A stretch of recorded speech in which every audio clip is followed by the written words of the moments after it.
5 and 6, something began happening to our now pubescent bodies. Hormones began raging in us. Now, from the adult conspiracy of silence, we really didn't know what was going on with our bodies, but we did see evidence of things. For example, in the morning, I would find drops of a whitish fluid on my pajama bar.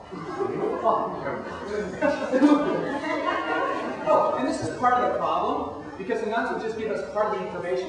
They would say, such a discharge is a sign of a venereal disease. Could I have had such a disease without ever having had intercourse? They left out parts that we needed to know. Now, some of the boys began figuring things out, and they began expressing this knowledge by drawing these stick figures with abnormally large sexual secondary characteristics. Sexual characteristics. And they would pass them around the room in order for me to be caught with them. They also developed this unique hobby of wanting to punch each other in the testicles every chance they got. Now, I quickly discovered that they wanted to do this, and I developed this defensive move of turning to the side and raising one leg. I can say truthfully that I was never hit by any of the boys in my class. But to this day, when I am approached by my wife in a romantic and intimate way who reaches for me, old habits die hard. Now, so far we have hormones raging, dirty pictures circulating, boys whacking each other in the testicles, and into this recipe we mix the world's oldest knot.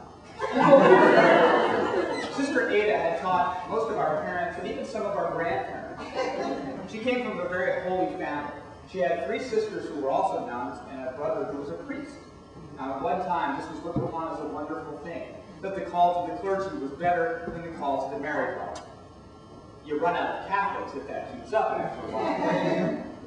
Anyway, to us, Sister Ada was ancient. In just a few years, we would get to high school where our teachers were 25, 24, pretty much fresh out of school with their BAs. Sister Ada was in her 70s.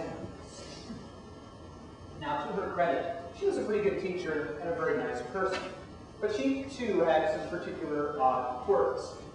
For example, well, she never walked around the room because of her age. She would just sit perched on, behind her podium on a stool. She also would occasionally belch in class. She told us that all she ever ate was boiled potatoes. I guess that's all her aged digestive system could handle.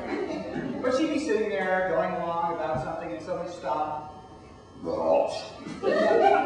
say, "I'm sorry, boys and girls, but you don't know how good it feels to get that out." Now, my favorite story about Sister Ada is regarding impure thoughts. Now that our bodies were changing, whatever that meant, we would begin to have impure thoughts, whatever they were. The devil would begin to creep up behind us, whisper in our left ear, and we would have an impure thought. But she came to our rescue. She gave us advice on how to deal with it. She said, "Boys and girls, when you start to have an impure thought, think about something else. Distract yourself. Think about Charlie Brown's dog."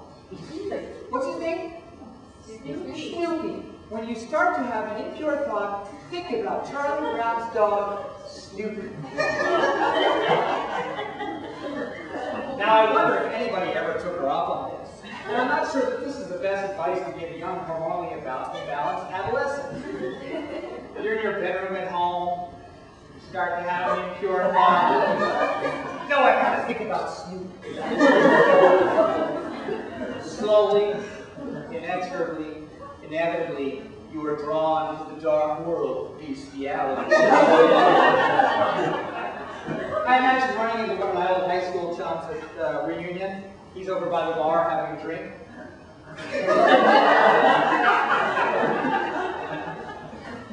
I walked over and asked him how his life's been. "Oh, rough. Rough.